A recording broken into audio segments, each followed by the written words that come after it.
Good evening, everybody. This is Steve Bacon on Bacon Bites, also stevebacon.com. Today's subject, we're going to work on dog leashes and collars. The most important part of having a dog is keeping them under control with either the leash and collar combination. There's a million different ways of putting them together. I'm just going to talk about a few. I'll talk about my favorite, and we'll take it from there. All right, let's get into leashes. There's basically two types of leashes. You have your snap leash. That's where it has a snap on the end, snapped onto the collar around the dog's neck. Or you have what's called slip leashes. Now, snap leashes, they come in all lengths, styles, shapes, and colors. My personal view on leashes, no matter what style you get, I say you don't get anything over 4 foot, because you want to control the dog. You don't want the dog lunging. You don't want the dog to, be out of control. The second type of leash is what I call slip leashes. This is a leash and collar all wrapped into one. It has a loop on the end to where you slide it back and put it over the dog's neck and control him that way. That way you don't have to have a collar on him. You just have a simple leash that's all in one. Now, a lot of hunters use that because it's very quick and easy to put on the dog, and it controls him very well. You'll see this a lot in the trials for hunting. A lot of the bird hunters use them. And I'm a personal favorite of the slip leash because it's simple, it's easy to use, and it lasts a lifetime. I've had my slip leashes. I've got 3 of them. Bought them probably, my oldest dog is 12, he's 13 now, Zeus. So I've had them roughly 12 and a half years. And they look like brand new, like the day they bought them. Now, the last leash I didn't mention, which is part of the snap leashes, is the retractables. Oh, retractables. Probably the worst invention ever when it comes to a dog leash.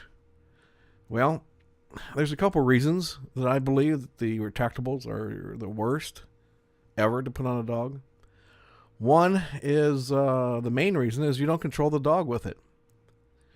What happens is, if you watch anybody that has that retractable leash, is they'll be walking the dog, and the retractable mechanism is, I'm going to use the word unlocked, and the dog gets to run as free as it can be. Most of them are around 20 to 25 foot long, so that means they're 25 feet out there just wandering around doing their thing. You have no control. Okay, what happens if he walks onto somebody? Or what happens if another dog or a cat or a squirrel, squirrel, goes running by? What's going to happen is now there's 25 feet of distance out there that you have to try to control them. And have you ever watched somebody trying to get a dog back from 25 feet on a retractable? They pull and lock and pull and lock and pull and lock. And, eventually they get the dog back. But by that time, unfortunately, damage could have happened. They could have jumped on somebody. They could have hurt somebody. Worst case scenario, which happens many times. Look it up on YouTube. Look online, where the dog runs around the handler or runs around a person. That, when they're out there 25 feet and they've got this retractable, runs around them, and then they lunge. And what happens is they trip the person because they just wrapped them up. Or even worse, they cut them with a retractable leash. It happens. And there's nothing you can do about it. Except, don't buy them. I mean, heck. It's not a convenient, it's not a good type of leash. So, my suggestion is buy a slip leash. It's the easiest to use, simplest, lasts a lifetime, and you don't have to worry about a collar. All right, speaking of collars, let's get into collars now. There's a couple types of collars that's used out there in the market. You have your standard buckle, you have your snap, and then you have your corrective series, and I'll get to those here in a moment. Let's start with the buckle. That's pretty much the standard collar out there in the market that you see the most of, where it looks like a belt buckle, how it slips through. Works great as long as you keep them properly attached to the dog. You need at least 2 fingers in between the cloth material and its neck, because it has to have some space, and you're still able to control it. Plus, it does allow them to slip out of it by walking backwards. So the buckle type collar, that is your main collar when it comes to dogs. Now the second one is a snap. I'll call it the snap collar. Snap collar works just like the buckle, except it's got these plastic prongs, and it'll of course be metal, that snap together, kind of like they use in backpacks. Those have become very popular. They're very, very easy to use, easy to get on, easy to get off. I personally have one of those, and we use it to let the dogs outside during the day and during night before we go to bed, because it's easy to put on. Stays adjustable to whatever length that you need.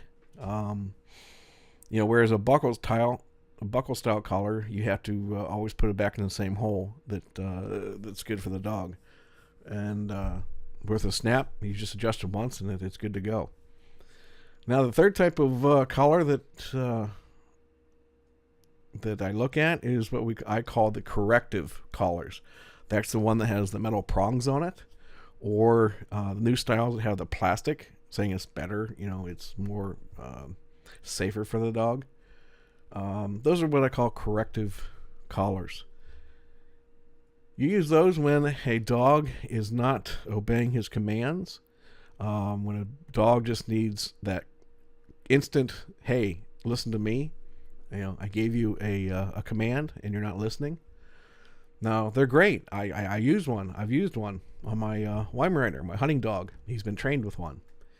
He's been trained on the prong with a metal pronged type corrective collar. It works great. Once he puts it on, he becomes the most easygoing dog, most attentive, most listening dog you've ever had. Mainly because he understands what it's used for. He knows if I tell him to sit because of whatever the situation may be, there might be another dog up ahead, there might be a squirrel in somebody's yard, or there might be a rabbit, over in somebody's yard, and his focus is on an animal, and I need his focus to be on me, away from that animal, so that I have control.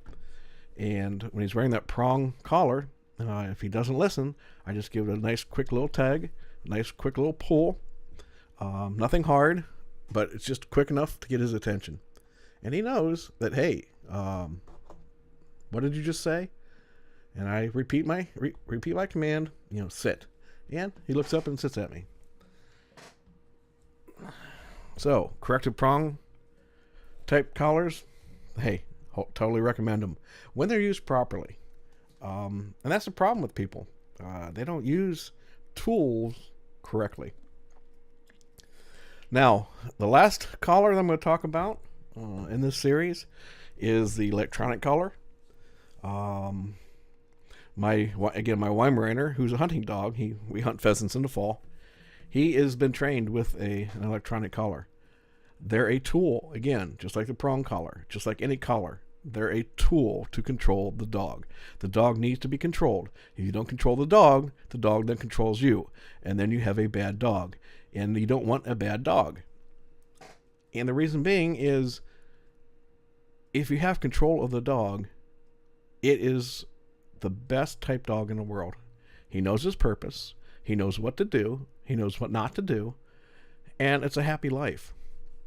So, with the electronic collars, again, they're a tool. They're only used when the dog has been fully trained with all his commands, and he understands what those commands are without, like I said, without the electronic collar. The electronic collar is just a reinforcement of that command. Again, let's fall back to that scenario where I used with the prong collar. He has electronic collar on. You have electronic controller in your hand. Now, when I use electronic collar, I'm also using a leash along with it. That way, he knows that I'm still in control. We're sitting there, standing there. A dog is ahead of us. Rabbit in a yard, squirrel in a yard. His attention all of a sudden becomes on those animals. So, I tell him to sit. He doesn't sit. I give him the command a second time. To be fair, sit. If he doesn't sit, I press the button. The button gives a nice short split-second electrical shock to the dog's collar. Nothing that hurts him. Nothing that will be any major pain to him. It's just enough to get his attention to say, oh, I'm not paying attention to my boss. I'm not paying attention to my owner. I'm sorry. What did you tell me to do? And then again, after that, I tell him to sit. And like a great dog he is, he does sit. Now, the cool thing about electronic collars, especially with my dog, since he's a hunting dog, he knows it's not a thing I use for punishment. That's where people have the wrong idea. Oh my gosh. Electronic collars are not for punishment. No. They are to get the dog's attention away from whatever his mind is set to. You get their attention. You get them back focused on you. You want the dog focused on you. You want to be in control of the dog, not the dog in control of you. So, when I put an electronic collar on him, he thinks he's going to work, meaning that he's going hunting, or they were going out for a walk, or he's going out to play with his ball, or going out to play fetch. He knows that once I put that electronic collar on, he's going to have fun, because that's what I do with my dog. I have fun with him. Now, the other great thing about electronic collar, mine specifically, it can go a quarter mile. He can run a quarter mile of away, and it still can reach him. That way, I've got control of him up to a quarter mile away. It also has a bonus. It has a horn on it so that I can locate him a quarter of a mile away while he's out in the field if I can't see him in the long grass. I know where he's at. I give him the command to return, to come back, to see me. And if he doesn't, I give him another command to see me. He doesn't. I hit the button. It gives him that split second electric shock into his neck, saying, hey, pay attention. I'm calling you. He perks up. He looks back. He comes running back towards me. And he usually stops about 50 to 75 feet away. And he looks at me. I look at him. We both know that, hey, I know where you're at now. He knows where I'm at now. And that's how electronic collars work. They're the best friend in the world as long as the dogs are fully trained with commands before you use it. You don't use it as punishment. All right, now let's get on to another part of this collar type thing you can use on a dog, which is called harnesses. I've personally never used one. I personally don't like them. Number one is they're a pain to put on. And yeah, I do understand once you put them on a couple times, they're much easier and you know how to do it. I understand that. But it's the time frame it takes to put on a harness. I use a slip leash, and it takes literally a second or two to get put on. Harness, you have to put it all on over his head, through his feet, around his chest, around his back, snap it together. You get it. So I don't like harnesses. But let's talk about them. There's a couple different styles of harnesses. There's your buckle style, which falls back to your buckle type collars that it's all cloth. It's all straps that come around his body and buckle together or snap together. They're the most simplest to use. And They're relatively inexpensive. Then I have what's called your cloth type harness. That's where there's, instead of all being straps, there's cloth section that's sewn to the straps that goes across their chest or goes across their back for a little more comfort. Now those either be put on with buckle and or Velcro, depending on the style or how large your dog is. The larger the dog, you'll stick with the buckle style connections. The smaller dogs, like your Chihuahuas and your little poodles and your miniatures, or your mini dachshunds, the cloth style with the Velcro is perfectly fine because the Velcro is strong enough. The last type harness I'm going to talk about, which is it's the cool one, which you all know. It's that Army Marine style harness that they wear that is complete cloth all the way around. You can attach backpacks to it. You can attach carriers. They can carry their own food. They can carry their own canned goods. They can carry stuff in while you're hiking. Now, those type of harnesses I love. They're great. They have a purpose, as I say. It gives the dog a job. Dogs have to have a job. If they don't have a job, they don't know what to do. They get into mischief, and they start tearing things up. And then they become bad dogs. If a dog has a job to do, which is what I believe every dog should. Now, I don't mean a job like an 8 to 5, like you and I. I mean, they have to have a purpose in life. Some dogs' purpose is just to lay there and give us comfort. That's their job. They understand that. My 12-year-old chocolate lab, Thor, his purpose in life was to go to school with me 3 times a week and let the kids read to him. He understood that. He loved it. He knew those 3 days, Tuesday, Thursday, and Friday, every week. When I took him to my work, my day job, he knew at 11 o'clock, time to get up and let's go to work. And he went to those schools religiously, every week, day in and day out. Didn't miss a week. And I miss that. And now he knows his job is just, he's retired. He lays around the house. He enjoys his time. He knows that's his job now. He knows he doesn't go to school anymore. That's his job, to have comfort with us and the rest of the family. Well, I'm going to say that's the end of this podcast. I appreciate you all listening. And this was Steve Bacon with SteveBacon.com. This has been Bacon Bites. Peace out.